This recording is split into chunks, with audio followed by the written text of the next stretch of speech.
Then I'm going to give you a little bit of a break.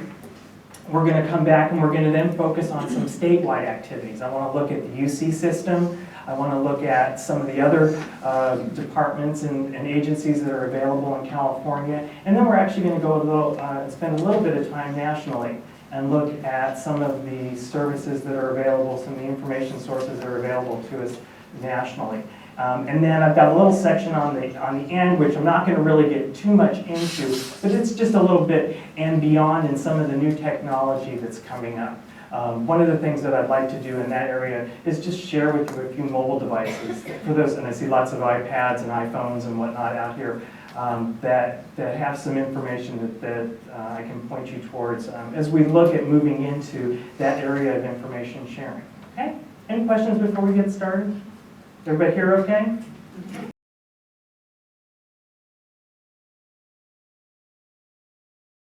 It encompasses all of the individuals that work in these areas throughout the University of California, and is put together in this one real nice location. As you can see, it's divided up into 4 different quadrants. There's one section that's on home garden, turf, and landscape pests. That's probably where you're going to go most, because most of the information that you as a master gardener are going to find under that area. Next to that, there's a section for agricultural pests. That's a really good spot for you to go to get information with regards to these pests and some of the pesticides that are used to help combat them. But keep in mind that it's a commercial site, and there may be things on that commercial site that are not available to the individual as a homeowner. But once again, it's a real good information source. And then they also have an area down here that's set aside for exotic and invasive pests. It's a great place to keep a pulse on what's happening not only in San Diego County, but in California with regards to the invasive pests that are coming into our community. So let's take a look at the website. The pest management website. The way it's set up is, as you can see, it's got information on household pests, pests of the garden landscape, and then it breaks it down into flowers, trees, lawns and turfs, trees and shrubs. Basically, all the information you would need to know as a master gardener or to assist somebody with questions that they have with regards to issues that they would have in their home. Let's take a look at, as an example, I kind of know where I want to go, but somebody tell me a pest, and we'll take a look at what's there. Gophers. Oh, everybody loves gophers. My mom catches probably 75 to 100 gophers a year in her little plot of ground up in Escondido. She's got a very diligent black lab. So what are gophers? They would probably fall under that birds, mammals, and reptiles. So we look under there, and then it gives us a listing of all of the pest notes that we have available under that specific categories. We've created actually somewhere in the neighborhood of 150 to 160 pest notes that cover specific issues with regards to the identification, management, and biology of these animals. So let's look over here at gophers, and we click on that, and it takes us to a wonderful set of information that gives us identification on this pest, the biology and the behavior on this pest, the damage that it causes, legal status, which for a lot of these vertebrate pests, it's real important for folks to know about these legal issues. They think they may not know, they think they may be being humane, but they're probably in reality not, and they may be unknowingly breaking the law and actually putting the animal in more harm. There's management, and I'm so glad they say management and not control, because we're never going to control these things. And then additional information. So basically, the information that's available. Now, up here next to it, I should be using this. I'm trying to stretch, right? Okay, up here, you guys know pest notes, right? Yes. Yeah. Okay, you can download the pest note here, but you can also pull up the quick tip cards. You can do that on the website, you can send a link to somebody, or you can print the thing out. So if we click on that, what it's going to do, it's going to take us well,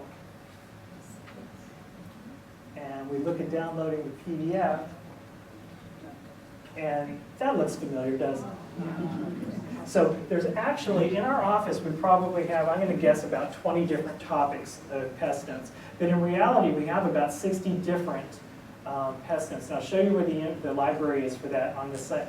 If there are pest notes that we don't have, or not pest notes, if there are quick tip cards that we don't have in our office and you would like us to make available to you because you see that it's an issue or it's a need that maybe is in the community that you're serving, let me know. I don't think that you as master gardeners can order these, but as a UC staff person, and they just love me, that they'll send us down basically whatever we want. I can put an order in for that. So let's go back. Yes. The pest note index that we have to give out to the public, has that been updated? Is available to our exhibitors? Tell me what you mean by updated, Dorothy. Well, you're saying there's 150 some subjects now covered. Mm-hmm. That the Yeah, blue, the blue handout we have. the blue handout, Is that current? I know the one that we currently have was printed out earlier this month. I have, actually not this month, earlier this year. That being said, I want to say that the pest note on gold spotted oak borer probably did come out after that was printed, so we probably do need to reprint that. So that being said, now I have something to do this afternoon. I appreciate that very much. No, it's something that actually that inventory that Dorothy is speaking of is something that we download from the UCIPM website. So they continue to have that updated. It's got an open window in it that we then connect our master gardener information into. I don't think it's been done since the last maybe 1 or 2 pest notes have done, so I'll make sure that we do get that taken care of. And if I forget, you know how to get a hold of me and you remind me, okay? Because I might forget. So let's look at some of the other things that they have here on the, well, let me tell you about some of the other things that are available through this website. There's a weed gallery to help you identify weeds. There's a beneficials gallery that will show you wonderful pictures of beneficials and help you identify those. There's a guide to healthy lawns, which is a really good resource for those folks. I know that lawn may be a taboo word for a lot of folks, but for those individuals that choose to have a lawn, we want to make sure that we're providing them with the information that they need. And the UC Guide to Healthy Lawn is a wonderful guide, and actually as I've gone through and looked at different websites and recommendations, across not only California but in other states nationally, the UCIPM information and this are referred to and links are put into. So they're great resources. Now there's also, if you like ants, who doesn't like ants? Who did I was watching some movie the other night. They said that if a black ant walked into your house, it meant that somebody was going to die soon. Crap, there was a whole county. I can't remember what TV show it was. Anyway, they have a wonderful section on ants that actually includes about half a dozen different videos, anywhere from a minute or 2 in length to about 20 minutes. If you're ever working with individuals with ants, which I'm sure you probably are, it's a great resource to send individuals to. Now, there's 2 other things that I want to let you know about this. And if you look down here on the quick links section here, the first is in newsletters.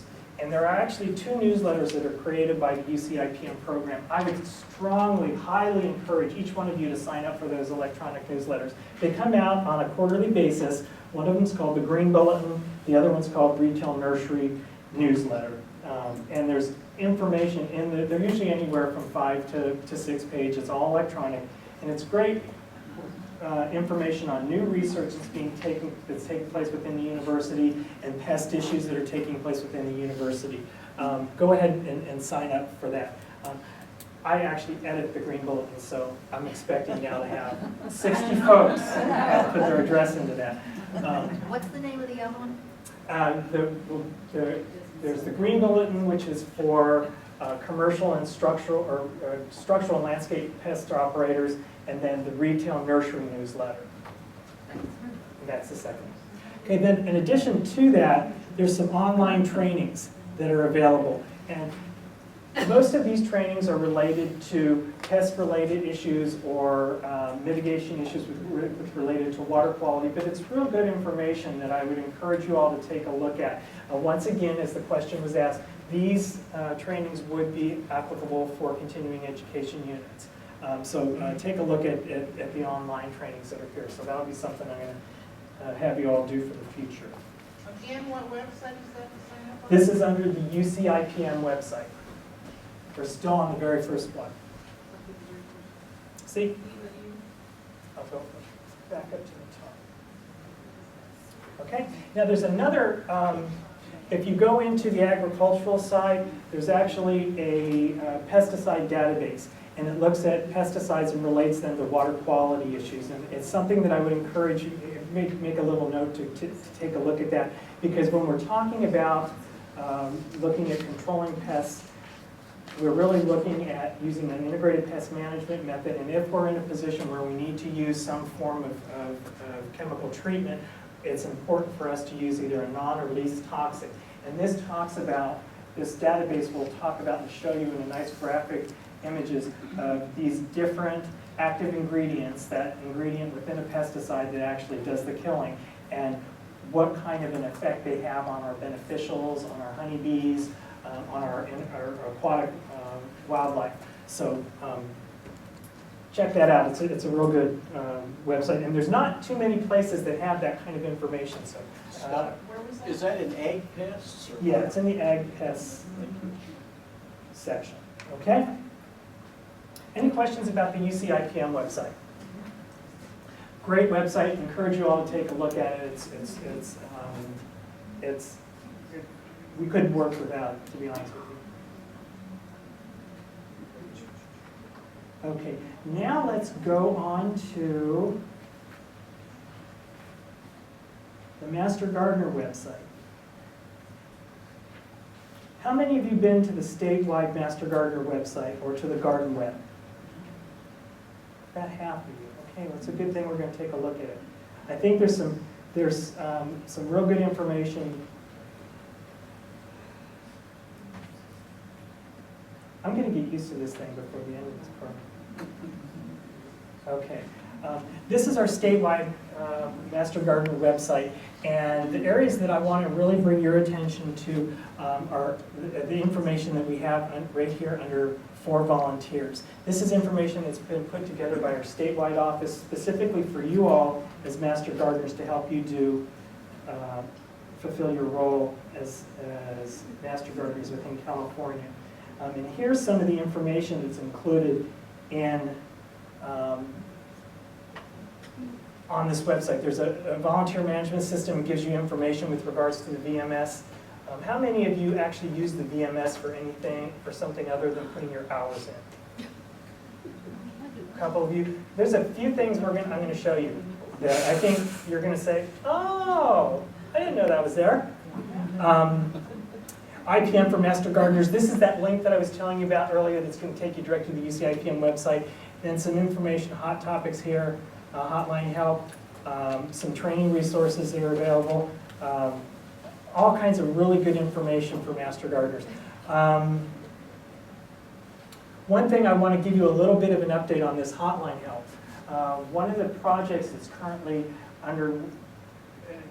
being developed between the state office and some of the folks at the UCIPM office is to actually take a look at the questions that come in through Master Gardener hotlines throughout the state and create a database of not only those questions, but the appropriate responses for those questions. And then make that information available in a searchable database for each one of the Master Gardener programs throughout the state.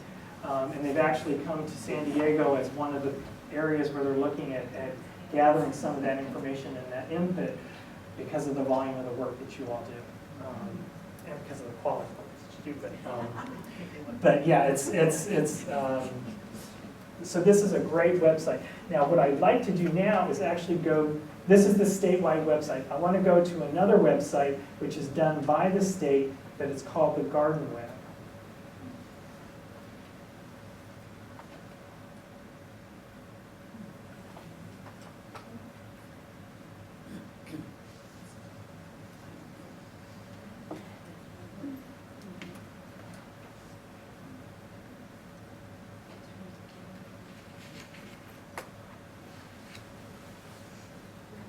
Okay, now, the information I wanted to let you know about the garden web. There's some, we've talked a lot about the procedural stuff, but I know that there's always, there's a desire to get information with regards to knowledge, the pest and the plant information. Now, maybe I'm giving a lot of pest information, the plant information. And so I want to point out a couple of the guides that are available here through this program. And if we look under this tab here that says Gardening Basics, we get some information, some documents with regards to pest management, water management, soils and fertilizers. But if we go down here, oh shoot, where'd we go? Okay, scratch that. It's not under the garden basics. That's some basic information, but where I'd like to take you right now is under the veggie section. And what they've done is they've created a whole list of instructions with regards to each one of these vegetables or each one of these crops on how to grow. And so if we look at, somebody wants to find out more information on how to grow eggplant. I just love eggplant. It gives you a wonderful document on information with regards to eggplants.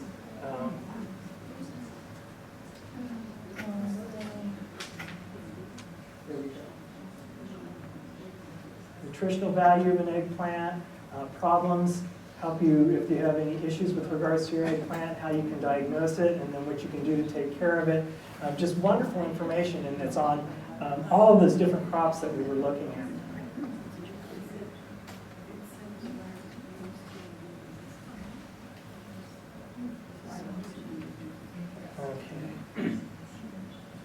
The next website that I wanted to show you, and we're actually not going to go to it, but it's the UCA in our catalog, and this is basically if you're looking at UC publications, whether they're paid publications or free publications, all of that is listed here, and you can search by topic, and it'll bring up those UC publications that address those issues. Okay, the next center here is actually, this is a UC site that's out of Riverside, and it looks at invasive species. So when we're looking at anything like the Asian citrus psyllid, or let's say the bagrata bug, or Japanese dodder, any of those invasives that are coming into California, this is the UC's basic center for all of that information. So I encourage you to take a look at that. It's going to give you the most current, up-to-date information, not only things that are taking place in the urban community, but also in the agricultural community, so that you can stay abreast of what's coming into our state, okay? And know about it before it gets into San Diego County. Joni? This might be a dumb question, but we can assume that anything that we find in the UCA and our catalog, any statements that are made in those publications are research-based, and we can give that information to the public. Is that the case? Yes, you can assume that. However, I'll have one caveat to that. The University of California is created by humans, and we make mistakes.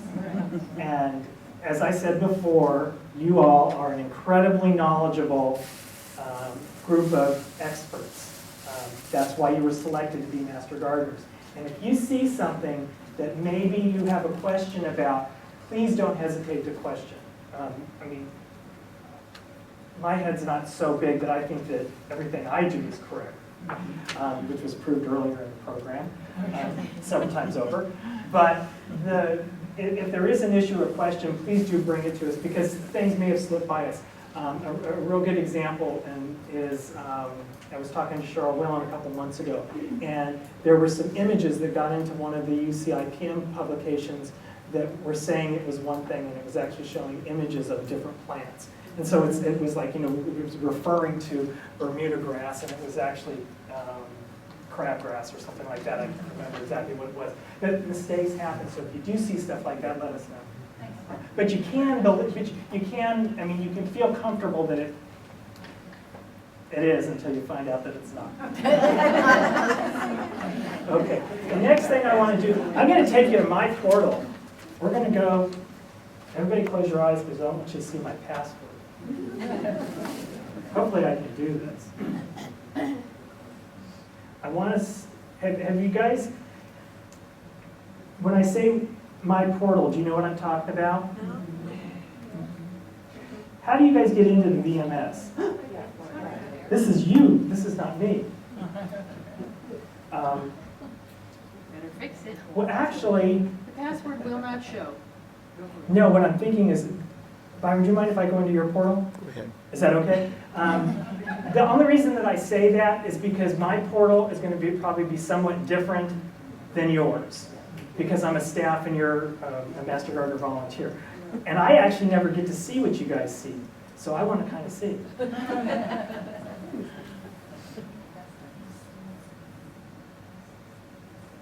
Yeah, this is really different. If you want, it's not that I don't want to show you mine, I'll go ahead and show you yours, but it's probably better for me to speak off of this. There are a couple things that, as Master Gardeners, I really would like to have you be aware of off of the portal site. And this is the step that you go to before you get into the VMS. Does that make sense? Do you guys normally just go directly to the VMS? Well, this is the step that you went to before you got to that. And you can see that your VMS entry is right here. There's some information here, some services here that I think are really useful for you as Master Gardeners in accessing information that's available through the University of California. And it's right here in this little button called My Repository. Has anybody used this My Repository in the past? A couple of you. Okay, you're gonna. I wait for the oohs and ahs. I hope. Okay, what this does is this actually will search through everything that the University of California Department of Ag and Natural Resources has with regards to whatever item you stick in up here in this search item. If there's documents, if there's research projects, if there are images, it's going to pull that information up and give you that access to that. And let me see if I can do this.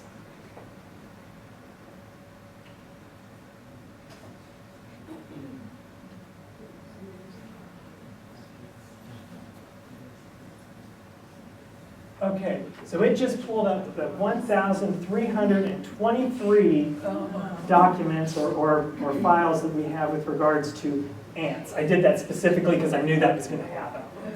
That's the kind of information. Now, what you can do is you can refine it down. You make it more specific to what it is that you're looking for. But one of the nice things, especially when you're putting together programs and presentations, is that there's a little option over here that says images only. And what this will do then is take that through and it's going to give you images. Well, I don't know how, I won't say what I was going to say, but I don't know how the bumblebee got up there. See what I was talking about, Johnny?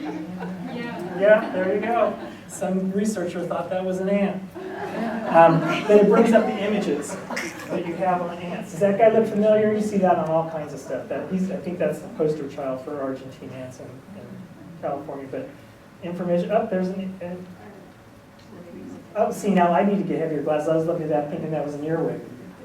Anyway, wonderful resource. My repository that's in your portal. Please go ahead and take advantage of and utilize that resource. Now let's go back. Can I go into your VMS? Now, of course, you all know that you can use the VMS to log in your hours. But in addition to that, did you know that we have a lot of the Master Gardener documents that are housed here? If you go into newsletters, oops. Oh, see, now this is where it's different from mine. What I wanted to show you was the member roster. And on my version of this, it's newsletters and documents, and that's where the bylaws are listed. That's where the Go to the next one down. documents and presentations. But that's a different roster. Yeah, I want to take you to this one. The one, if you go under documents and presentations, This is one. there we go. What this will do is it'll take you to all the Master Gardener forms, the listing of Master Gardener birthdays, the most recent roster. For those of you who said never, I got this question. Well, Vince used to send out the roster to us.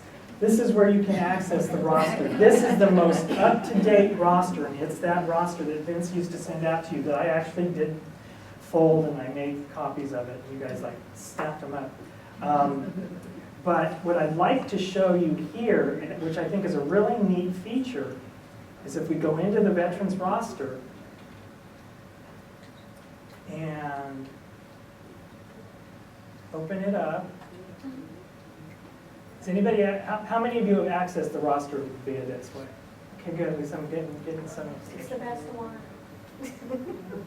What you'll be able to do is you can either download a hard copy of it, and you can also just look at it online. The thing that I like about this not only is the fact that it's updated and it's the most recent, but in addition to that, on the far right side, there's your area of interest. So when you indicated the things that you're interested in, each one of you, they're listed in that area. So when you're looking at this point, before we get a database created that's going to have all those interests listed, that's a wonderful place to go to. If you want to find other Master Gardeners that have interests in X, Y, or Z, you can go down that right-hand column and find every one of you that has indicated they've got an interest in patio gardening, or in tomatoes, or in vegetables, or in water conservation, or whatever it may be. So, Joni. Is that information gathered from the preferences that we put on the VMS in the electronic roster? So if I go in and I change what my interests are, the next time Exactly. you update this, that'll be updated? Exactly. That when you maintain that information on the VMS roster, that's what's then put into this document. What does VMS stand for? Volunteer Management System.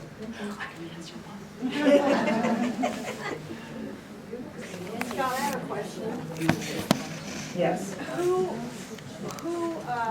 administers the roster that comes up that has the photos? And who administers the roster that you were trying to get to show us that's in documents? Okay. Because they're two separate rosters. The roster that has the photos is done through the statewide Master Gardener program through the VMS. Then the document that we download is controlled by Roland and myself through the information that you give us. Okay? Okay, so the next thing, so we did my portal. Now I want to talk a little bit about some of the other statewide departments that we have. And okay. And once again, I think that especially looking at time, we've got about 5 minutes here. Let me just talk you through them because it takes a little bit longer to go through here. You've got the websites. We're going to have this document online.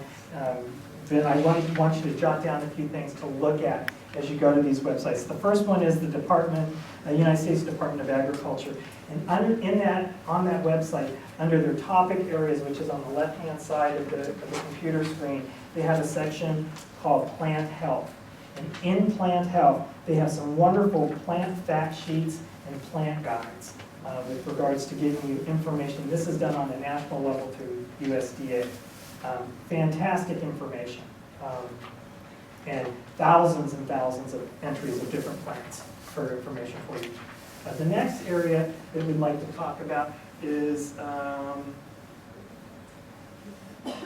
skipped over California. Oops, back up. Sorry about that. Apologize. We're going to first talk about CDFA, California Department of Food and Ag. They have once again plant health information. It's a great place to go to if you're looking for quarantines. Right now, with regards to what we're doing with the situation we're in with the Asian citrus psyllid, there's always questions with regards to what's in quarantine, what's not, what does that entail. Great information and mapping with regards to quarantines.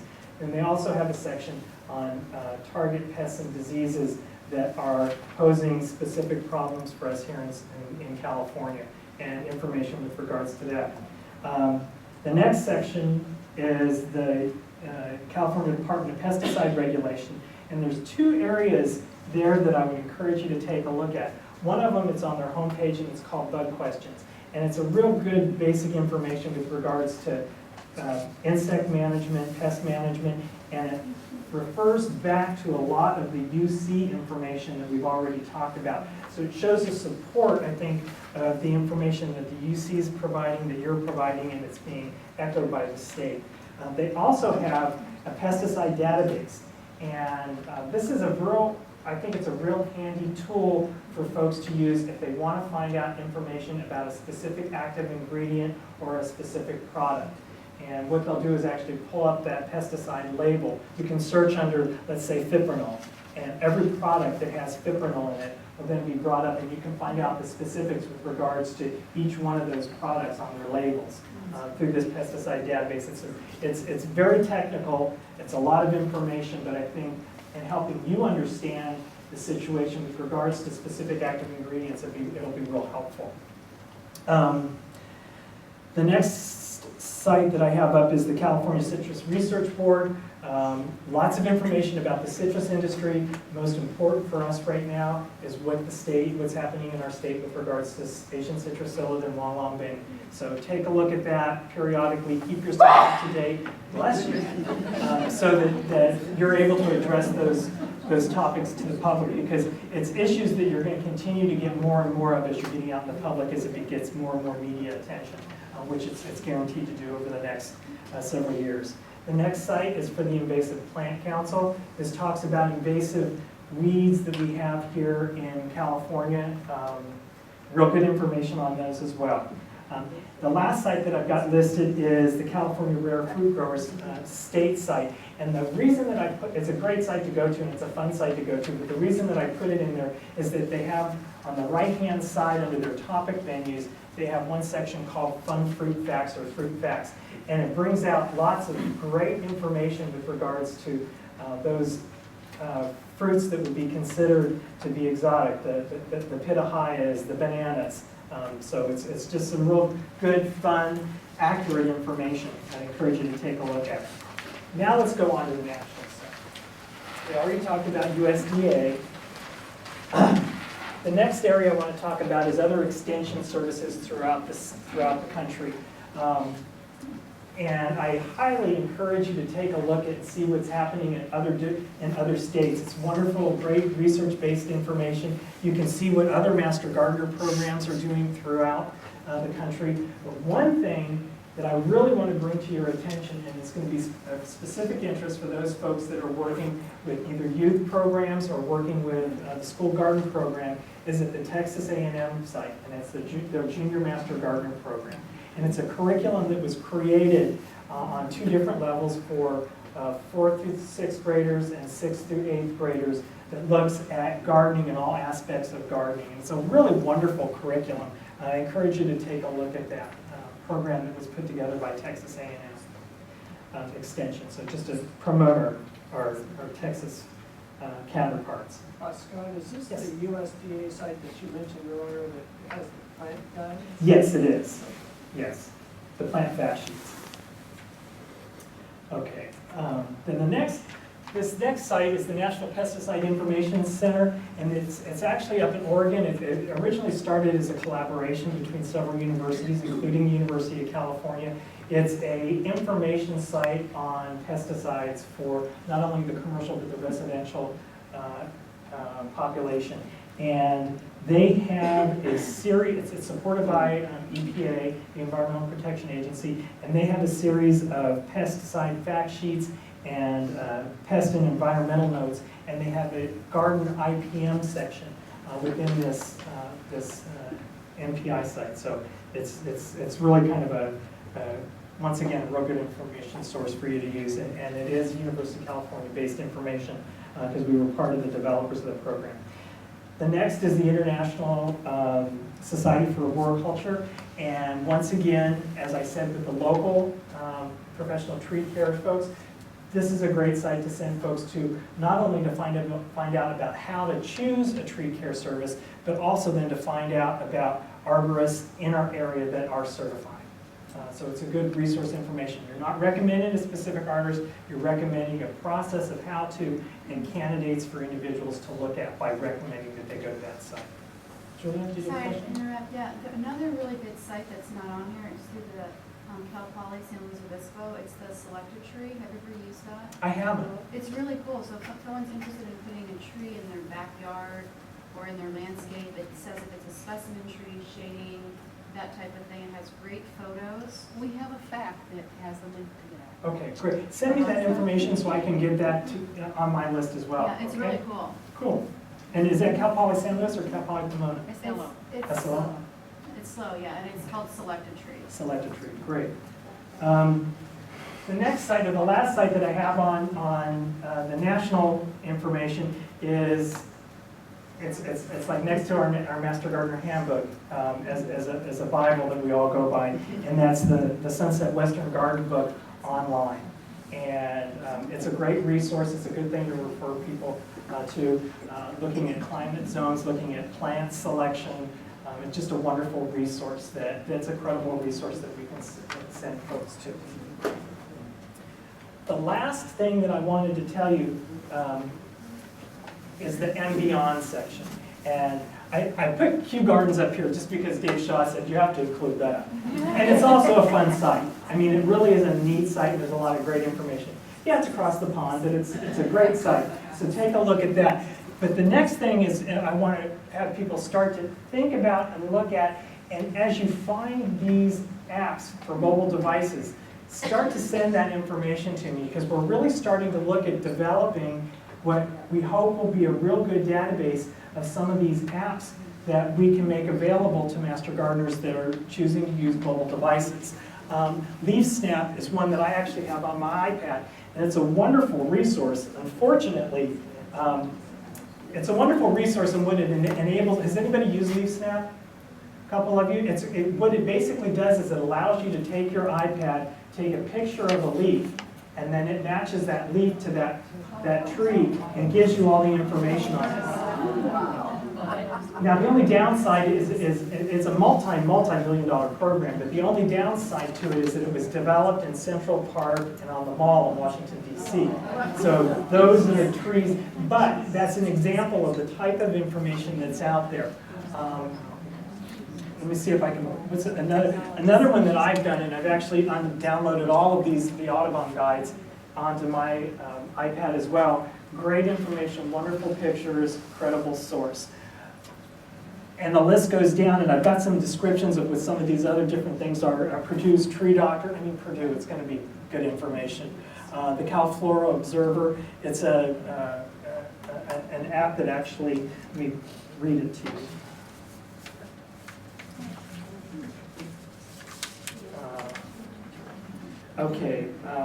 Citizen scientists, researchers, and lab managers can view lists of local plants and collect observations of over 10,000 native and invasive species in California. This is a free app.